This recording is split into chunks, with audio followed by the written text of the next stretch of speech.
Hello friends, welcome all in the 14th part of JEE Mains Trigonometry. Last સેશનની અંદર આપણે properties of ટ્રાયેંગલના base પર ક્વેશ્ચન્સની વાત કરી ને આ સેશનમાં પણ આપણે એને જ આગળ કન્ટિન્યુ કરીશું બીકોઝ આ જે સેશન છે એટલે હવે જે ત્રણ ટાઈપના ક્વેશ્ચન્સ હોય બેઝિક ટ્રિગોનોમેટ્રિક ઇક્વેશન, પછી સોલ્યુશન ઓફ ટ્રિગોનોમેટ્રિક ઇક્વેશન અને થર્ડ જે પ્રોપર્ટીઝ ઓફ ટ્રાયેંગલ, રાઈટ? સો એના આપણે સેશનની અત્યારે ચર્ચા કરી રહ્યા છે. ઓકે, સો આજનું સેશન સ્ટાર્ટ કરીએ. સો આજના સેશનનો જે ફર્સ્ટ ક્વેશ્ચન છે એની આપણે ચર્ચા કરીએ. તો આજના સેશનમાં જે છે તે પહેલું ક્વેશ્ચન કે ભાઈ a plus B plus C બરાબર પાય હોય અને ધારો કે x બરાબર cos 2a plus cos 2b plus cos 2c તમને આપ્યું હોય તો તમારે 1 પ્લસ કે સમથિંગ કરીને કંઈક સાબિત કરવું છે. હવે અહીંયા અગત્યનું એ છે કે તમને જવાબ બધા કોસના સ્વરૂપમાં જ જોઈએ છે. ઓકે, તો આપણે એક કામ કરી લઈએ. કોઈ પણ બે વચ્ચે પહેલા તો cos પ્લસ cos નું સૂત્ર વાપરી લઈએ. એટલે કે અહીંયા cos પ્લસ cos નું સૂત્ર વાપરો તમે તો 2 cos 2a plus 2b by 2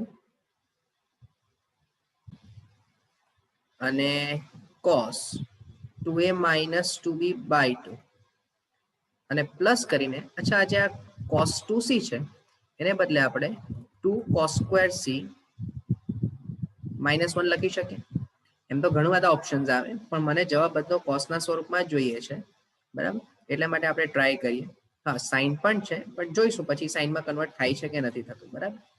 okay, તો અહીંયા તમે લખી શકો કે આ 2 cos a પ્લસ b અને અહીંયા થઈ ગયું cos a minus b plus કરીને 2 cos square c -1 as it is. કારણ કે -1 તો પિક્ચરમાં રહેશે જ, બે ઓપ્શનમાં મેજોરિટી દેખાય છે.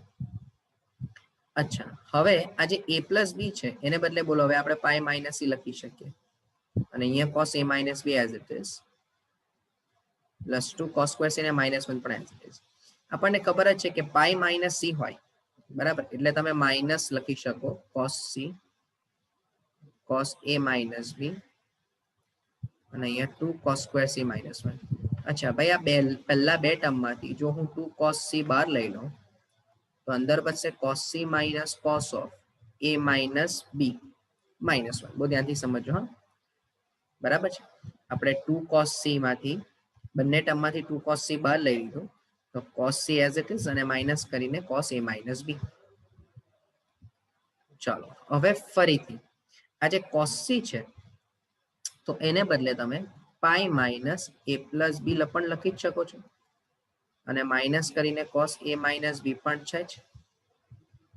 અચ્છા, તો 2 cos c બોલો હવે પાઈ માઇનસ એટલે અહીંયા માઇનસ cos a પ્લસ બી થઈ ગયું અને અહીંયા માઇનસ cos a માઇનસ બી થઈ ગયું. ફરીથી બંનેમાંથી માઇનસ બહાર લઈ લો એટલે 2 cos c તમને સૂત્ર મળી જશે cos પ્લસ cos નું. અને હવે તમે જો cos પ્લસ cos નું સૂત્ર વાપરો તો અહીંયા માઇનસ તો બહાર હતું જ અને ઇન્ટુ કરીને 2 cos, હવે a plus B plus a minus b એટલે 2a બાય 2 એટલે a અને અહીંયા cos b -1. તો ફાઇનલ આન્સર તમારો થઈ જશે -1 -4 cos a cos b cos c અને આ તમારી x ની વેલ્યુ આવી. હવે આપણે ખાલી એ ચેક કરવું છે કે આ જવાબ કોની સાથે મેચ થાય છે, બરાબર? તો જોઈ લો, તમારો જે ઓપ્શન નંબર સી છે ધેટ ઇઝ યોર આન્સર. એટલે હવે આમાં કેટલી વખત તમારે તમારા જે બેઝિક ઇક્વેશન્સ છે એને ઓલ્ટરનેટ કરવું પડે. ઓકે, ચાલો નેક્સ્ટ ક્વેશ્ચન પર જઈએ. ચાલો, તમને આપ્યું છે cos square a plus cos square c બરાબર sin સ્ક્વેર b. તો ટ્રાયેંગલ એબીસી ખાલી જગ્યા થાય. હવે ક્લિયર છે કે આમાં જો આપણી પાસે ત્રણ ઓપ્શન છે તો આપણે ટ્રાય કરી કે ભાઈ ધારો કે હું પહેલો ઓપ્શન વિચારું સમબાજુ, તો શું સમબાજુ હોય તો એબીસી બરાબર તો 60 ડિગ્રી થશે અને જો એબીસી બરાબર 60 ડિગ્રી હોય તો તમને જે કન્ડિશન આપી છે cos square a plus cos square c બરાબર sin સ્ક્વેર b એ જસ્ટિફાઈ થવાની હતી. સીધી વસ્તુ છે ને કે જો a બરાબર b બરાબર c બરાબર 60 હોય એટલે કે પહેલો ઓપ્શન હું લખી દઉં અહીં સમજવા માટે, જો a બરાબર b બરાબર c બરાબર 60 હોય તો cos square a plus cos square c is not equals to sin square b. માટે ત્રિકોણ એબીસી સમબાજુ તો નથી જ, બરાબર. ચાલો, હવે જો ત્રિકોણ સમબાજુ નથી તો હવે બે ઓપ્શન બાકી રહ્યા કે કાટકોણ હોઈ શકે અથવા તો સમદ્વિભુજ હોઈ શકે. એટલે તમને જે આપ્યું છે એનાથી આપણે કંઈક વાત કરવાની ટ્રાય કરીએ. તો cos square a plus cos square c is equals to, અચ્છા અહીંયા sin સ્ક્વેર b.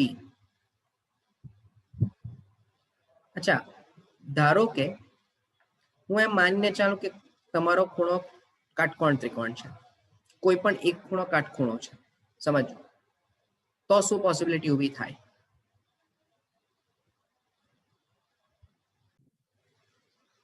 તો બી ને આપણે ધારો કે 90 ડિગ્રી કહી દઈએ, કારણ કે તમારે ત્રણ પોસિબિલિટી ચેક કરવી છે. તો સમજો તો શું થશે? તો થશે cos square a plus cos square c બરાબર 1, રાઈટ.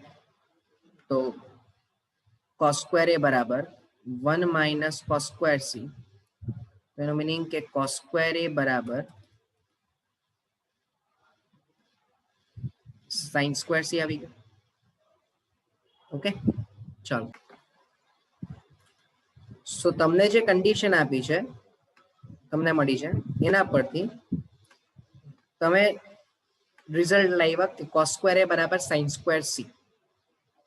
હવે બહુ ધ્યાનથી સમજો, તમે ઓલરેડી બી ને 90 ડિગ્રી ધાર્યો છે, તો અહીં a plus B plus C બરાબર આપણને ખબર જ છે કે પાઈ થવાનું છે. તમે જો બી ને ઓલરેડી પાઈ બાય 2 ધારો છો, તો a પ્લસ સી એટલે પાઈ બાય 2 થશે, કારણ કે બી ની કિંમત તમે પાઈ બાય 2 મૂકી. તો સી ની કિંમત તમને મળી જશે પાઈ બાય 2 માઇનસ a. બોલો હા કે ના?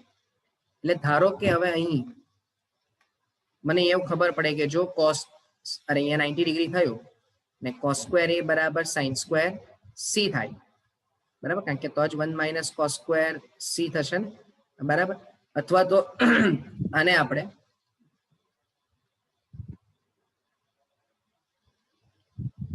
આ રીતે જ રાખીએ, બરાબર, કે cos square a plus cos square c, અને અહીંયા હું c ને બદલે પાઈ બાય 2 માઇનસ એ મૂકી દઉં તો પણ ચાલે,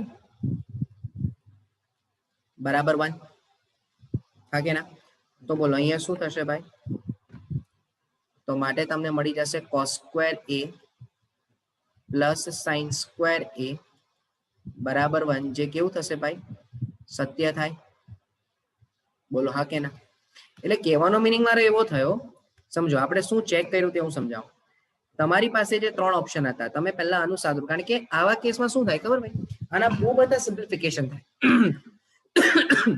cos square a plus cos square c બરાબર sin સ્ક્વેર b ના બહુ બધા તમને સિમ્પ્લિફિકેશન મળશે, બટ ઓબ્વિયસ મળશે. તો આપણે શું કર્યું? આપણે ઓપ્શન્સ પર જઈ ગયા કે ધારો કે સમબાજુનો પહેલો ઓપ્શન આપણને સૌથી સહેલો પડે ક્રોસ વેરીફાઈ કરવા માટે. તો મેં ધારી લીધું કે શું a બરાબર b બરાબર c બરાબર 60 ડિગ્રી માટે તમને જે રિઝલ્ટ આપ્યું છે તે સાચું પડે છે, પણ એ સાચું પડ્યું નથી. ચાલો, તો બીજા કેસમાં આપણે શું ધાર્યું? તો કે આપણે એવું ધાર્યું કે ધારો કે કોઈ એક ખૂણો 90 ડિગ્રી લઈ લીધી, બરાબર, એટલે ખૂણો બી મેં 90 ડિગ્રી ધાર્યો. તો 90 ડિગ્રી ધારીને મને જે શરત મળી એ સાચી પડે છે? તો કે હા, કે જો ખૂણો બી 90 ડિગ્રી હોય તો મને શું મળે? મને કન્ડિશન મળશે cos square a plus sin square a બરાબર 1, જે હંમેશા સત્ય થવાની છે. એનો મીનિંગ કે આ પોસિબિલિટી ઊભી થઈ કે ભાઈ કાટકોણ ત્રિકોણ હોઈ શકે, સમજો.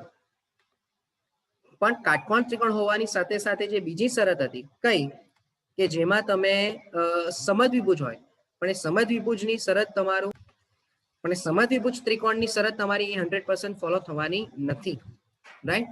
તો ટૂંકમાં તમે અહીંયા કઈ પોસિબિલિટી કીધી ભાઈ, કે માટે ત્રિકોણમાં ખૂણો બી તમે 90 ડિગ્રી ધારો, બરાબર, તો એનો મીનિંગ કે તમારો જવાબ કે માટે ટ્રાયેંગલ એબીસી જે છે એ કાટકોણ ત્રિકોણ થાય.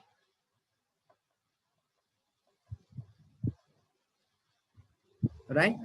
સો આ તમારો આન્સર થઈ ગયો, અને તો જ તમારી આ જે પોસિબિલિટી તમને આપી છે એ કન્ડિશન સાચી પડશે. That is option number B. Okay, ચલો મૂવિંગ વિથ ધ નેક્સ્ટ.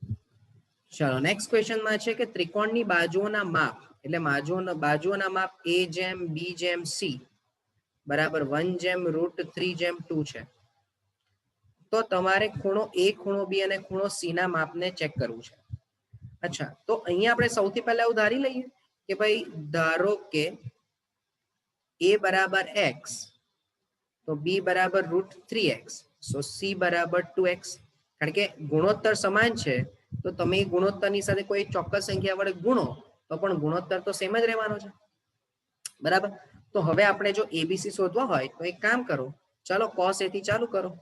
બોલો, cos એનું સૂત્ર આપણને ખબર છે, b² + c² - a² upon 2bc. ચાલો મૂકી દો, તો b² એટલે 3x² પ્લસ 4x² અને માઇનસ x² upon 2. b એટલે તમને મળી જશે √3x અને c એટલે મળી ગયું તમને 2x. તો ટૂંકમાં cos A ની કિંમત તમને શું મળી?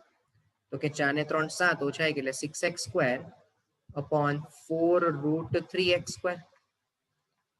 તો cos A બરાબર તમને મળી જશે આ 6/4 એટલે 3/2 એટલે કે √3/2. તો એના પરથી A ની કિંમત તમને મળી જશે કમ્પલસરી 30 ડિગ્રી. ચાલો, હવે જે રીતે તમે A એંગલ લાવ્યા એ જ રીતે તમે B એંગલ લાવી દો. તો cos B તમને શું મળશે બોલો? A² + c² - b² upon twice AC. ચલો, a² એટલે x² વત્તા c² એટલે 4x² માઇનસ b² એટલે 3x² ના છેદમાં 2 × x × 2x. ચલો, એટલે cos B બરાબર 4 ને 1 5 ઓછા 2 એટલે 3 એટલે 2 એટલે 2x² upon 4x². તો ટૂંકમાં cos B ની વેલ્યુ તમને હાફ મળી, અને જો cos B ની વેલ્યુ હાફ મળી તો એનો મીનિંગ કે B = તમને મળી જશે 60 ડિગ્રી. તો બટ ઓબ્વિયસ છે, તો માટે A + B + C = પાઈ હોય તો C ની કિંમત કમ્પલસરી તમને π/2 એટલે કે 90 ડિગ્રી જ મળશે, રાઈટ. તો હવે ધારો કે મારે ચેક કરવું હોય તો માટે ખૂણાના ગુણોત્તર A/B/C બરાબર 30/60/90. તો ટૂંકમાં 1:2:3. આ તમારો આન્સર થઈ જશે, રાઈટ. એટલે કે ઓપ્શન નંબર ડી આ તમારો કરેક્ટ આન્સર થશે. ઓકે, ચલો moving with the next one. ચલો, તમારી પાસે છે ભાઈ કે sin² A + sin² B + sin² C -2 cos A cos B cos C no answer તમારે લાવવો છે. હવે અત્યારે થોડું તમારા માટે વિચારવા પર તમારે એ કરવું પડે કે ભાઈ આટલું લેન્ધી જે ટર્મ છે sin² A + sin² B + sin² C અને માઇનસ કરીને 2 cos A cos B cos C, બરાબર. તો થોડુંક આપણે વિચારીએ, પણ જો કોઈક રિઝલ્ટ કેટલાક રિઝલ્ટ આપણને ખ્યાલ હોય તો બહુ સરળતાથી તમને આન્સર મળી જશે આનો. જો સમજાવું કયા રિઝલ્ટની હું વાત કરું છું. હું સૌથી પહેલું તો cos² A + cos² B + cos² C બરાબર એડ કરી દઉં. બહુ ધ્યાનથી સમજો, આખું રિઝલ્ટ સમજો શું કરવા માંગુ છું, બરાબર. ધ્યાનથી સમજો. મારી પાસે બે રિઝલ્ટ છે. એક તો અત્યારે જે આ એક ક્વેશ્ચન કરીને આવ્યા તે, જો અહીંયા ધ્યાન આપો, આ જે ક્વેશ્ચન દેખાય તમને cos2A + cos2B + cos2C નો જવાબ શું આવે છે તમારી પાસે? તો કે cos2A + cos2B + cos2C નો જવાબ તમે બોલ્યા -1 અને -4 times cos A cos B cos C, આવું તમે બોલ્યા. તમે ચેક કરો તો તમને જે માંગ્યું છે એ તમને already 2 times cos A cos B ને cos C તમારી પાસે છે. તો ધારો કે હું આ રિઝલ્ટનો યુઝ કરું, સમજો કે અહીં કે cos2A + cos2B + cos2C બરાબર, આના બરાબર -1 - 4 times -1 -4 times cos a cos b અને cos c છે જ, મને આવું ખબર છે. જો હું આ રિઝલ્ટનો યુટિલાઇઝ કરી લઉં તો મને ડાયરેક્ટ અહીંયા કંઈક જવાબ મળી શકે, સમજો બરાબર. તો અહીંયા તમારી પાસે છે 2 times cos a cos b cos c. ચલો હવે જે x છે એમાં 2 ટાઈમ્સ મલ્ટીપ્લાય કરી દો એટલે sin² a પ્લસ, તો 2 વડે ભાગાકાર ગુણાકાર આપી દઈએ, મારો કહેવાનો મિનિંગ એવો છે. તો 2 વડે ભાગી નાખ્યું તો 2 sin² a plus sin² b 2 times છે, સોરી, પ્લસ 2 sin² c અને માઇનસ કરીને 4 times cos a cos b અને cos c. તો હવે હું અહીંયાથી ધારો કે 4 times cos a cos b cos c ને કરતા બનાવું, સમજો આ 4 ટાઈમ્સ જે cos a cos b cos c છે એને કરતા બનાવો ને અહીંયા મારે બ્રેકેટ તો મૂકવું જ પડશે, સોરી આ બ્રેકેટ અહીંયા આવશે. તો એની કિંમત તમે શું મૂકવાના, તો કે એની કિંમત તમે મૂકવાના half 2 sin² a 2 sin² b અને 2 sin² c. ચાલો -4 cos a cos b cos c ને બદલે આપણે મૂકી દઈએ +1 into plus cos 2a plus cos 2b અને પ્લસ cos 2c. ભાઈ બહુ ધ્યાનથી સમજો, મેં શું કર્યું ફરીથી હું તમને સમજાવું. સૌથી પહેલા તો મેં x બરાબર જે આ રિઝલ્ટ છે એમાં આ જે રિઝલ્ટ છે એનો આપણે અત્યારે જસ્ટ એક ક્વેશ્ચન કર્યો અને કમ્પલસરી હવે આ પ્રોપર્ટીનો તમે યુટિલાઇઝ બાય ડિફોલ્ટ કોઈ પણ ત્રિકોણના માટે કરી શકો, કારણ કે એને કીધું જ છે કે a + b + c = π. તો મેં cos 2a cos 2b cos 2c બરાબર આખી એક સાબિતી તમને આપી છે, એનું પ્રૂફ મને મળ્યું -1 -4 cos a cos b cos c. તો મને -4 cos a cos b cos c લાવવા માટે મેં x ને 2 વડે ભાગાકાર અને 2 વડે ગુણાકાર આપી દીધો. હવે માઇનસ જે -4 cos a cos b cos c છે ને એને બદલે મેં 1, આ -1 સામે જાય તો 1 પ્લસ કરીને કિંમત મૂકી દીધી. હવે તમે ચેક કરો તો હવે અહીંયા half as it is 1 as it is 2 sin² a plus 2 sin² b plus 2 sin² c.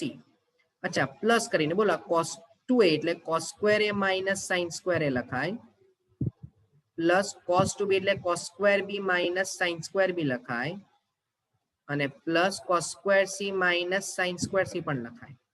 તો હવે તમે ચેક કરો તો આ 1/2 અને 1 પ્લસ બોલો આ 2 sin² અને માઇનસ sin² એટલે એક sin² કેન્સલ એટલે cos² a plus sin² a, પછી cos² b plus sin² b અને plus cos² c plus sin² c. તો ભાઈ આ તો બધાનો જવાબ 1 થઈ ગયો. તો half into 1 plus 1 plus 1 plus 1 એટલે 4 ટાઈમ્સ 1 થઈ જશે તમારું, રાઈટ, કારણ કે આ એક 1 તો હતું જ અને બીજા 3 વખત 1, તો એનો મીનિંગ કે 4/2 ધેટ મીન્સ ફાઇનલ આન્સર તમારો 2 આવી જશે. That is option number B. બરાબર. હવે નો ડાઉટ કોઈકને એમ વિચારવી આવે કે સર અમને એટ અ ટાઈમ પ્રોપર્ટી કેવી રીતે યાદ આવશે, તો ભાઈ નહીં યાદ આવે તો તમારે પછી અહીંયા સાદરૂપ આપવું પડે. હવે એ જ્યારે સાદરૂપ આપવા જશો ને તો એ બહુ પર્ટિક્યુલર કેસ થઈ જશે, બરાબર, કારણ કે તમારે 2 cos a cos b ને cos c સમહાવ કોઈ પણ રીતે 2 cos a cos b ને cos c ને પિક્ચરમાં લાવવું જ પડે, કન્ફર્મ, બરાબર. એટલે અહીંયા જ્યાં sin² a sin² b sin² c છે ને એની અંદર જ તમારે કંઈક ને કંઈક સાદરૂપ આપવું પડે. ઓકે, ચાલો નેક્સ્ટ ક્વેશ્ચન ની અંદર છે કે p1 p2 p3 એ ત્રિકોણના શિરોબિંદુમાંથી દોરવામાં આવેલા વેધ છે. ચાલો જુઓ. એટલે પહેલા તો એક ટ્રાયેંગલ બનાવી દઈએ આપણે.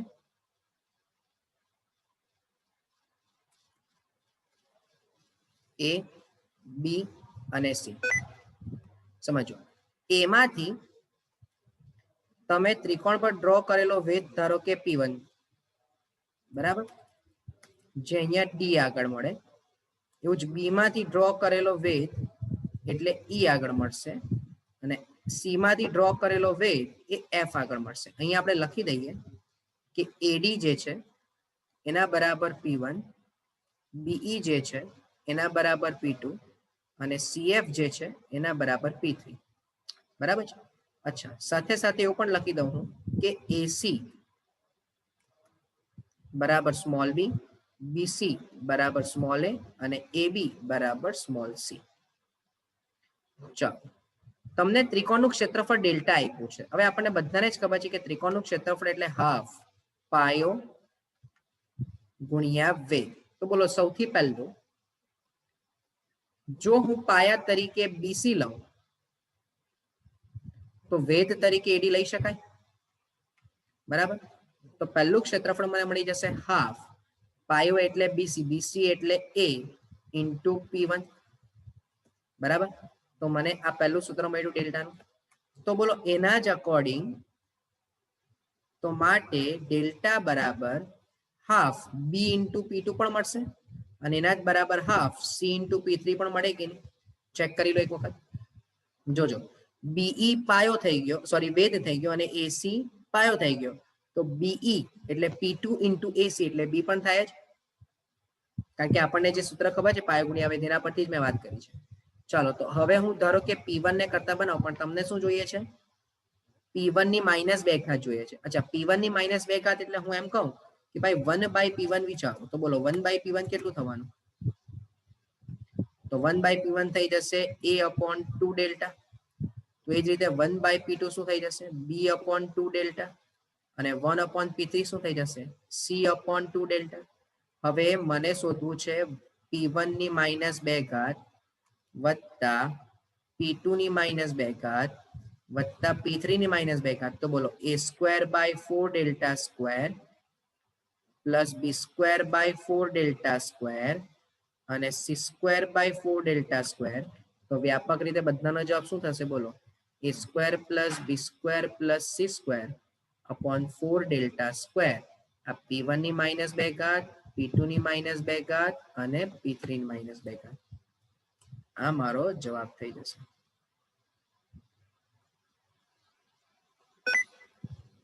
રાઈટ? એટલે કે option number A² plus B² plus C² by 4 delta square. B is your answer. બરાબર. આ પ્યોર ટ્રાયેંગલ પર ડિપેન્ડન્ટ ક્વેશ્ચન હતો ભાઈ. તો હવે થોડા મિક્સ બેક ક્વેશ્ચન લઈ લઈએ ભાઈ. બરાબર. આપણે ઇન્ડિવિજ્યુઅલ પ્રોપર્ટીઝના બેઝ પર ક્વેશ્ચન્સ તો જોઈ લીધા. હવે જે થોડા હજુ એક રેન્ડમ અમુક ક્વેશ્ચન્સ બાકી છે એની આપણે ચર્ચા કરી લઈએ. એમાં પહેલો જે ક્વેશ્ચન છે કે સમીકરણ 10⁴x minus 2sec² x plus integer of a whole square equals to 0 ને ઓછામાં ઓછો એક હોય તો એનો વિસ્તાર ગણ મેળવો. ચાલો, તો સૌથી પહેલું કામ, મને ખબર છે કે આ 10⁴x તો હું sec² ને બદલે 1 + tan² x લખી જ શકું છું, પ્લસ કરીને integer a whole square equals to 0. તો 10⁴x minus 2 tan² x અને -2 plus integer of a² equals to 0. અચ્છા, તમારે એવું ચેક કરવું છે કે આ સમીકરણને, આખા સમીકરણને ઓછામાં ઓછો એક ઉકેલ તો છે જ. બરાબર છે.